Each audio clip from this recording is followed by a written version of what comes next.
Set Phasers, a highly illogical Star Trek podcast.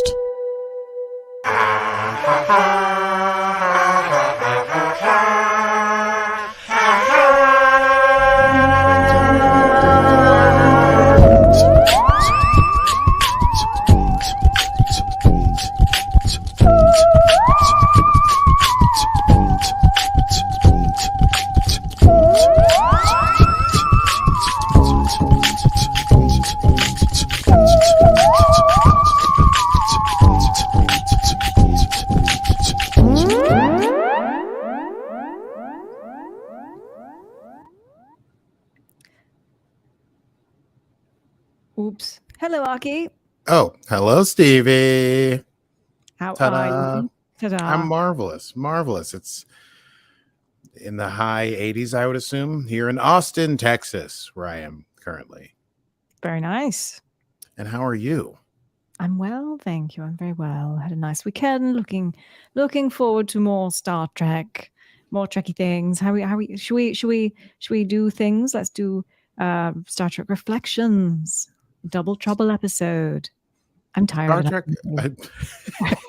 That's really how I am. I should have started No with worries. I'm also flustered, even though I'm an hour behind you. All right. Well, welcome in, listener, to Set Phasers, a highly illogical Star Trek podcast. That is my co-host, Stevie Mans. I'm Aki Burmese, and today's stardate is stardate 3350926.6. We're talking about Lower Decks Season 3, Episode 5, entitled, yes, Reflections, Evil Twins, sort of, kind of thing going on in today's episode, which is very exciting. But before we get into it, we got to talk about Patreon. Yes, Patreon for all of your behind-the-scenes Set Phasers needs at patreon.com/Set Phasers. You can join us for essentially after parties. You can join us for watch parties. You can join us for cooking shows with Aki. All that and more at setphasers.com and patreon.com/Set Phasers. It's not October yet, but I thought I'd go spooky there. It was unnecessary. Okay, well, that's all you need to know, really, to get started listening to the program. Let's run it down. It's time to run it down. Can you run it down for me? What just happened? Can you run it down for me? Okay, Reflections, Episode 5. So we begin with Rutherford having a little trouble sleeping. He's in a nightmare where he's in front of an overheating engine of some sort. It's on the verge of destruction, and it explodes, and he wakes up, and he scares some people in the lower decks compartments. And that is the cold open that we get. That's it. End of the story. So we go back after the credits. Cerritos is back at Tulgana IV. They're doing some stuff for the Federation. But the job that Mariner and Boimler are going to have today is they have to go down and cover. Oh, no. Where did Stevie go? Is it just me? Oh, how exciting. Should I keep talking? Okay, great. I got the nod from Stevie that I should keep talking. They're going to go down and cover. Basically, it's like Starfleet. It's like a career day on Tulgana IV. And there's a Starfleet recruitment booth, and they're going to man it. And Ransom threatens that if Mariner even takes one step out of that booth and isn't recruiting people into Starfleet, he's going to transfer her to Starbase 80, which sends a chill through their bones. Apparently, Starbase 80 super duper sucks. So that's what they're going to do that day. Rutherford, meanwhile, he's having trouble working because he's got a lack of sleep because of these nightmares. Tendi notices. She scans his implant and says, "Hey, you got a lot of this long-term memory is stuck in your buffer." And she's like, "You know what? I'll clear your cache. You don't need to work cache. Cash. Like the money in your pocket, it's cash. Cash. I'm going to clear your cache. Like mustache." She's going to clear his cache. And then she's like, "You know what? Go take a nap now. Get some rest." But as soon as Rutherford lies down, his implant malfunctions and he wakes up. And eager beaver legal Star Trek fans will notice his eye implant has gone from blue to red. And he wakes up and he's like in a bad mood. He's agitated. He looks down. He's like, "Ugh, California class ship, disgusting." And he looks into the viewport, the mirrors, I guess, the glass, and he's surprised to see his implant. And as he's looking into the view window, we see the original Rutherford with his blue eye part. And he's like, "What's going on?" And you realize that Rutherford has lost control of his body to a different, angrier, bigger, brasher, perhaps evil personality. So good Rutherford is stuck in all these reflections, hence the title, believing he's been taken over by something like an anaphasic life form. Down on the planet, I mean, that's exciting, but hey, let's figure out what's going on down on the planet. Mariner's trying to do the gig. There's a woman in the booth next to them that is scaring away potential candidates to Starfleet. She's an independent archaeologist. You know the type, my Star Trek heads.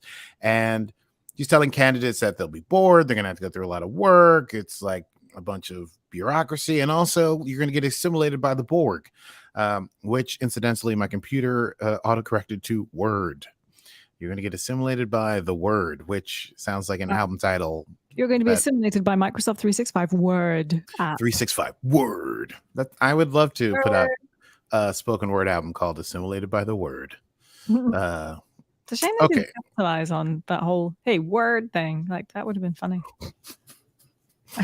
I don't remember if they did or did not. They might have in the 90s with like Windows 95, like Microsoft Word. Oh, God. If not, we're on to something. Anyway, this independent archaeologist is making fun of Mariner and Boimler for even having to do such a menial task as sit as a booth and try to convince people to join Starfleet. And it's only Boimler's goody two-shoes intervention that keeps Mariner from stepping away from the booth and handling this independent archaeologist one-on-one. Meanwhile, on the ship, so I came up with a cool thing at this point because I was trying to make notes, and there's the Rutherford the bad and Rutherford the good, but they're not really bad and good, I think. So I'm calling the new Rutherford R2 in a confusion of science fiction franchises, and the original Rutherford R1, and I think that will help me with this rundown. Anyway, so R2 is running through the ship, mocking it, while R1 is trying to regain control or get the attention of people passing by, but they can't hear the original Rutherford. He interacts with Lieutenant Barnes, with whom Rutherford has some romantic history, although it is burgeoning, if that. He asks about the security shift change, which Barnes does not give him, but then he begins to flirt with Barnes, then takes it a little too far, and R2 actually offends Barnes to the point of tears, and Barnes goes off, and R2 is unapologetic. Meanwhile, Rutherford, the original was that the one Rutherford dated? I think they went on a date. Yes. Yeah. Didn't they have like one? Yeah. So there was like even more reason that Rutherford didn't want R2 to be,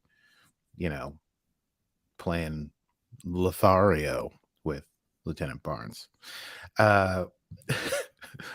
When Rutherford thinks, okay, God, how am I going to get help? He's like, I got to get Tendi to help. But R2 overhears him talking about that, and he finds Tendi using the ship's computer, and he heads to find her in one of the bays. He approaches Tendi. He manages to get the info about the security shift change. And that's when Rutherford has the brilliant idea that he's got to find a way to get her Tendi's attention. So in a reflection, he punches himself in the implant, which causes a disruption in R2's implant. And then R2 begins yelling at Rutherford in the reflection, and Tendi realizes something is wrong. And when she tries to scan the implant, R2 pushes her over and runs away. And that's when Tendi calls for emergency medical to the deck. Exciting, but let's go back to the planet where Mariner and this archaeologist are still arguing. Mariner basically is like, you're a thief. If you really cared about archaeology, you're only holding yourself back by not being part of Starfleet. And that's when this independent archaeologist reveals herself to be none other than Petra. Oh boy, I said it wrong. Reveals herself to be none other than Petra Aberdeen, who went to Starfleet Academy, was an officer on the USS Victory, and found Starfleet to be too militaristic, and so went her own way. And that really takes the wind out of Mariner's Starfleet sails. Meanwhile, on the ship, R2 is sneaking around the Cerritos trying to avoid security and Dr. T'Ana. He manages to sneak into the transporter room by use of a Jeffries tube, knocks out Chief Lundy. That feels right. I should have written that down. Sure. Google it. Yeah, I'm going to go with Chief Lundy. Tries to beat him off the ship, but he can. And that's when Shax comes in and confronts him and says the real Rutherford would know that Tulgana IV's ion field makes it impossible to transport to the surface. And just as Shax tries to restrain R2, R2 manages to avoid and transports himself away to the captain's yacht. And R2's plan then is to get away on the yacht using the warp drive that is there, just to buy himself some time to figure out what he wants him to do. But R1, Rutherford, manages to punch himself in the implant. So he's punching himself to stop R2 from doing things. Delays him long enough anyway for Shax to find him, stun him, and take him to sickbay. And in sickbay, we find out that Rutherford's oh boy, I just lost my page because I got too excited. See, it happens to the best of us. Oh no.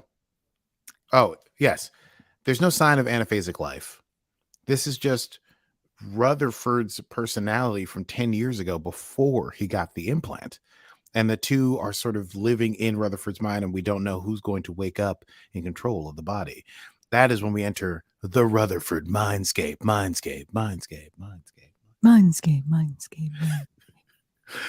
And R2 encounters R1. And we find out that, yes, R2 is Rutherford as they were 10 years ago before the implant. And they are both partitioned in Rutherford's mind until one of them dominates the other and takes over the body entirely. R1 is like, you got rid of all my memories for some reason.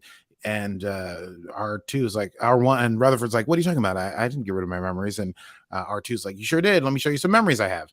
And he shows him a memory of sneaking away from Starfleet Academy to build racer engines, which were against the rules.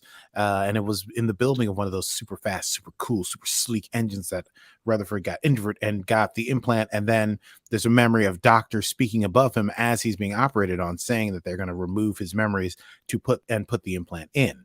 So R2 has tried to retake this body before, and every time Rutherford's implant glitches, basically that was R2 trying to do things. Also, we find out that Rutherford R2 was funding his illegal research and making of cool engines against the rules by doing illegal races through the Romulan neutral zone, which is pretty badass, even if it's against the rules. So they fight for a bit about who's going to take over the brain, and then they decide the best engineer should win. Obviously, the Rutherfords agree that engineering is tops, and that will be the dominant personality. So they are challenged to a race of the Romulan zone, and they can each use whatever they want to build their own ship and then do the race. Let's go back to Tulgana IV. Now, the Collectors Guild have showed up because they're also there at this career day thing, and they're mocking Starfleet outright. They're like at the booth making fun of them, as well as some outpost scientists in their green and brown who mock the uniform, which Boimler takes some umbrage to. And one of them actually takes Boimler's rank pip, throws it over their shoulder, and then stomps on it. And that is when Boimler loses control, not Mariner. In a flip of their normal roles, Boimler upends the table and starts running into everyone else's booths, and he's rampaging through the bazaar, telling everyone how Starfleet has helped them. And it turns out this actually inspires some folks to sign up for Starfleet with Mariner because of Boimler's what I wrote down as rampaging confidence. The race begins in the Rutherford mindscape. And R2 has a slick racer that is like one they used to make back in the day. Meanwhile, Rutherford has made the Delta Flyer, which I'm sure will be in our Easter eggs. Of course. Okay. And the race is happening. It's going through the Romulan zone. There's like all kinds of crazy stuff, black holes and whatever they have to avoid. Rutherford is able to keep up with his younger self. But then R2 gets a burst of speed from, I don't know, nitrous or something, whatever the version of that would be for space racing. And he's starting to dust Rutherford, the original. But then out of nowhere, a Romulan warbird attacks. And that's when Rutherford 1 reveals the upper hand he's had this whole time, for he has with him on the Delta Flyer the other lower deckers, because he was able to use whatever he thought possible. And he wasn't going to race without the greatest tool of all, friendship. I just made that up. And so they reroute power to the aft shields. They're able to hold off the Romulan attacks. And Rutherford manages to beam R2 off of his ship before it is completely blown up by the Romulans. And then they're back in the mindscape. And R2 is beginning to fade, but I got one last memory to give you, he says. And that is when we discover the true dun-dun-dun of this episode. That there was someone behind the secret program. That was there when Rutherford was getting Oh, was that loud? Very loud. just so much louder than I expected. Whoops. No, it works out well. It's very dramatic. Yes, so there's some faceless high level officer behind the scenes, and apparently the explosion wasn't just them making an illegal like pod racer for themselves. They were working on some program to make some sort of engine. This was an engine test, and that's where Rutherford got injured. And then that mysterious figure was there when Rutherford was being operated on, and is the one who ordered that the memories be erased for the safety of the secret program. Oh, you want it now? I didn't know if you were going to do it, so I was just going to give you a beat, and I was bracing myself. Oh, ready?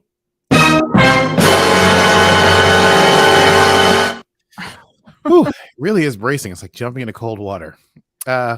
Anyway, then R2 fades and Rutherford 1 comes back. Ransom finally goes down to the planet to check on the booth. He's very happy to see that Mariner's talking to several people and getting them to at least sign up and show interest in Starfleet. Boimler, meanwhile, is still going crazy. And there are some, quote, truthers there who think Boimler is being controlled by butt bugs, which is a callback to TNG. And I assume that will also be in the Easter eggs. For his outburst, Boimler must spend a night in the brig, but he will not be sent to Starbase 80. And also, he's finally gained some sign of recognition from Ransom, who's at least interested in hearing how he defended Starfleet down there on the planet. The episode begins to end with the lower deckers visiting Boimler in the brig, Rutherford telling everyone about their memory, and they're looking up who this high-level officer could have been, but it was when he was a first-year cadet, so who could it be? There's tons of people. Mariner thanks Boimler for helping her not lose her temper, goes to complete the mission logs because Boimler can't, and as she is doing so, Mariner is contacted by none other than Aberdeen, whose name I've forgotten. Not Paula Abdul, Petra Aberdeen. That's what just happened in my head. And she reveals that she was only agitating Mariner in order to create a diversion/distraction so that she could go into the museum that they were outside of and liberate the stolen staff of the Ferengi Grand Nagus, which is Deep Space Nine to the max. She also expresses to Mariner that while she respects that Mariner likes Starfleet, she thinks that Mariner could have a grand future as an independent operator, and tells her to keep her number. And Mariner does. And here endeth episode 5 of season 3 of Star Trek Lower Decks, Reflections. Let's chat about that. I say, darling, let's do a quick chat about that. Yes, let's do. Yes. Yeah. What did you think? Well, it's rather fun. I love the way now starting to get these fun character arcs. Mhm. And I think Rutherford was probably somewhat of a trouble, not a troubled character, but a trouble character for them, because like he's not really had much of a storyline up until now. Now we're sort of getting this backstory, which is quite exciting. And some of the online forums were comparing it to how TNG used to deal with Deanna Troi and Beverly Crusher, because they were kind of like there, but didn't have much backstory. So when they tried to give them one, it often didn't go so well. I disagree with a lot of some of the online stuff. I thought this was really fun. I loved it. Oh, people didn't like this backstory? That's so crazy. First of all, it taps into a thing that we all love, which is the alternate sort of, they were doing a mirror universe kind of Rutherford, but it was just like the evil Rutherford running amok on the ship. And secondly, yeah, we already knew from previous seasons that there was a weird, those doctors talking about Rutherford as he's getting the implant. Don't we know that from like season 2 or maybe season 1, maybe? So there was always that hint of a backstory. And now this is, I feel like a little bit more. Anyway, I loved it. And I think I agree with you that Rutherford is sort of like very goody two shoes, and didn't really have much going on. But now we get to see this young, hip, badass, speed racing, illegal operations doing, jive talking Rutherford. Anyway, I really enjoyed it. The two Rutherfords yelling at each other. It made me wonder whether you have a past like that. I yeah, I used to do illegal things like ride between subway cars in high school. Oh yeah. I didn't really do cool stuff. No, I'm more rebellious and interesting now than I was yesterday. Let's put it that way. I wonder, do you think that the villain, our proposed villain, will be someone we know? I was thinking that. Obviously, I immediately I'm not going to say Lorca. I'm not going to say Lorca. I would love it, but it's not Lorca. Oh God, what if it's Lorca? It's not Lorca. The thing that I think is interesting, I was like, it has to be someone we know, right? Because that's what makes it so. That's what's going to make it interesting. So who have they dropped in? That's the person, I wonder. Oh, do we think it might be Bruce Maddox? Ooh, whoa. Yeah. That's a deep cut. It's a deep cut. Yeah, we know these lower deck writers they like their deep cuts. All the Star Trek writers now, they mine the franchise for cool stuff. So I expect it won't just be like Admiral Jacobson out of nowhere, it'll be something interesting. And I also thought it was interesting that they mentioned the butt bugs. Yes. Conspiracy here before we find out that there isn't this conspiracy. The only thing is though, if they call back to a character, then does it become canon? Well, maybe. The other thing is like there's so many admirals through the ages. True. I didn't think Maddox was an admiral. That's a good point. No. But we don't know if it's an admiral. They just say he was a high level officer. It could have been, Maddox. It could have been Maddox. Yeah.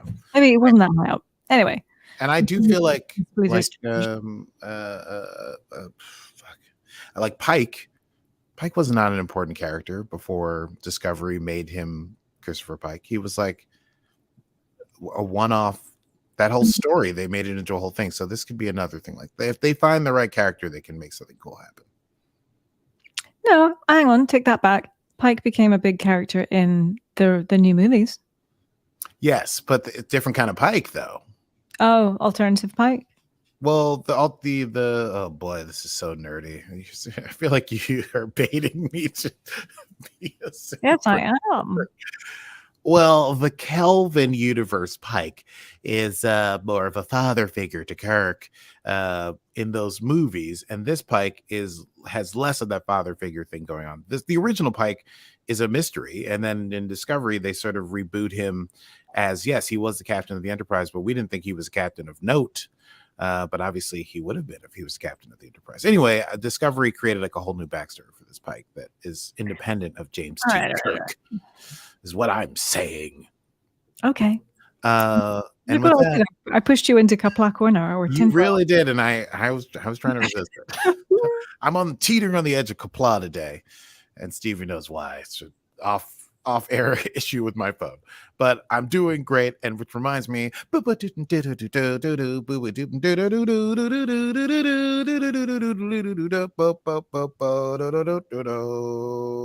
hello, ladies and gentlemen, welcome back to the Set Phasers News Hour. We go once again immediately to Stevie Manns at the Easter egg deck. Stevie, how you doing today?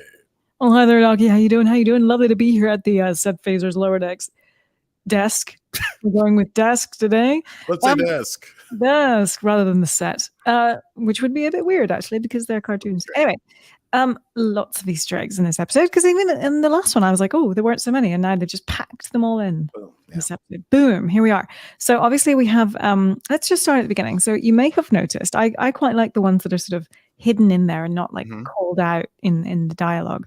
But they were when Mariner and Boimler were heading off to the Star Trek exhibit, or what do you want to call Whatever it is, yeah. Whatever it is. The Star Trek booth had Kirk and Spock standees. Did you notice where like the heads were cut out so you could stand in and like Oh no, I missed that. That was cute. I like that. And Spock, I think, had a Horta. So in that standee thing, he had a Horta from the original series Devil in the Dark. It was like a deep cut if you were looking for it. That's heavy. Yeah, and this Tendi also asked Rutherford if his recurring dream was the one where you are in a new timeline with Kirk and Spock and they have cinematic chemistry. Kelvin timeline. Beautiful. Kelvin timeline. Love that one. Obviously, we have the Delta Flyer. And the episode of that race in Voyager, if you are keen to know, was Drive. And in fact, the crew even wore the same uniforms. Oh, I did notice yeah, that's cool. Okay, yeah. I didn't put two and two together, but I noticed the uniform. That's sweet. Yeah, there are nice little touches there.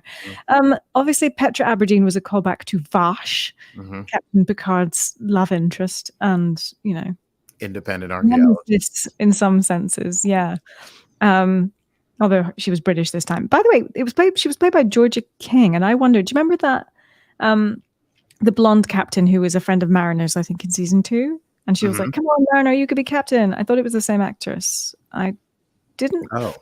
That it was, but this, I don't know. I'd have to remember what episode that was. God, yeah, I think I can't remember. Anyway, the brain tapestry. So eventually, it was revealed that the interloper was a suppressed memory of a younger version of Rutherford, as we spoke about, and Rutherford. Excuse me. Rutherford notes, "Yep, we are now both stuck in a blank white void, which very much looked like the white void that Picard found himself in." Tapestry, the episode where Q gave him a second chance at some of the choices he made as his younger self. Yeah, I mean the mind void. I was like, this is. I didn't remember that it was Q, but it was like this is the Picard. This is the middle ground mind void thing, which they did a lot in Deep Space Nine as well. I mean, DS9 is certainly getting more callbacks in this season than it ever has. I think Lower Decks for sure. Grand Nagus staff and everything. Yeah. I didn't pull that out, but yes, Grand Nagus staff. There was did you notice the subtle reference to the mind meld when young Rutherford gave himself a memory and touched his own face? Yes, it was very cute. It's very subtle, very cute like that. There was another Spock related moment earlier when Tendi was playing with a pod plant from Omicron Ceti 3. And was fascinated with how it blasts out mind control pollen, which is exactly what happened to Spock in the TOS episode, The Side of Paradise. Yes, indeed. I thought that was going to have more to do, when we didn't know what that Rutherford was, that it would have something to do with the mind pollen, but whatever. It's just a weird Easter egg. When we go down to the planet, so there were lots of rival booths, and one was marked Truth, manned by some conspiracy theorists, which was quite fun. Yes.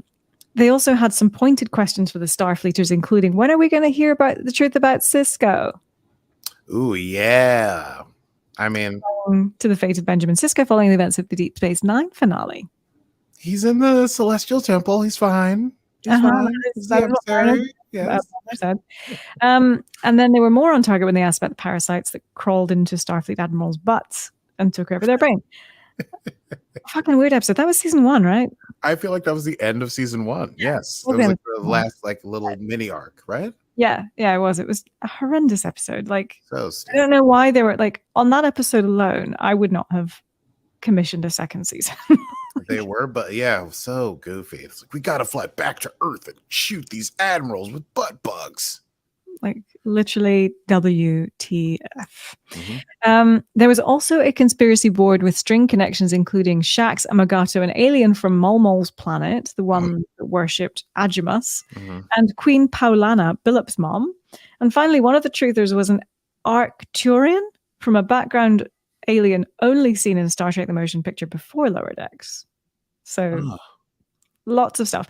And there were also some Chula pieces on display, which Boimler was not very happy about, yelling at them to stop trapping people inside of games. Yes. And the booth also featured a 3D chessboard, Qatarian game devices from the TNG The Game, and a Klingon Batlith and Bechnuchs game from the Lower Deck episode, The Least Dangerous Game. Very good. Thank you so much. Very good pronunciation. Been practicing on Duolingo. Bechnuch. Yes. Anyway, but yes, did you catch any others? I A lot. caught several of those, but not some of the deeper cuts. I knew the game stuff, but I didn't know all the depth stuff there, and I did not catch the Arcturian thing at all. I'm gonna go back and find it. Oh, love it. Well, anyway, okay, that is all from the Set Phasers Lower Decks desk. See, that's hard to say. Lower It deck. sure is. Killer Romulan warrior nuns, and you'll be fine. Back to you in the studio. Thank you very much, Stevie. We're going directly to quotable moments. Quotable moments. Well, one of them you already mentioned. I really very much enjoyed the truther saying, how about the parasites, when parasites crawled into Starfleet admirals' butts and took over their brains? Want to come clean about that?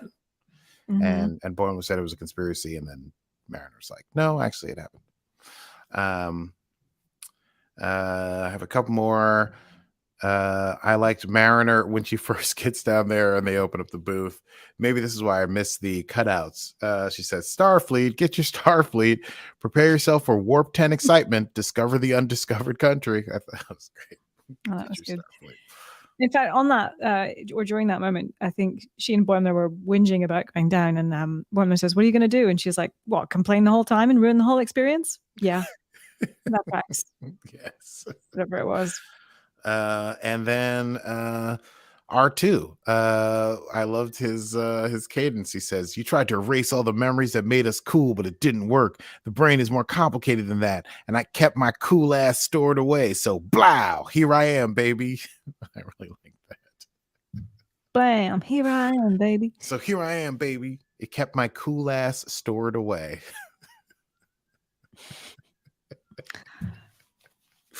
That's all I got. Oh, me too. Okay. Well, I have no news, so I guess. next time. Yes. Next time on Set Phasers. Next time on Set Phasers, as of today, I don't know the name of the episode, but it will be episode 6 of season 3 of Star Trek Lower Decks as we come into now sort of the landing pattern, the landing maneuver. We're coming towards the end of we're coming on the downswing of the season. It's called Hear All, Trust Nothing.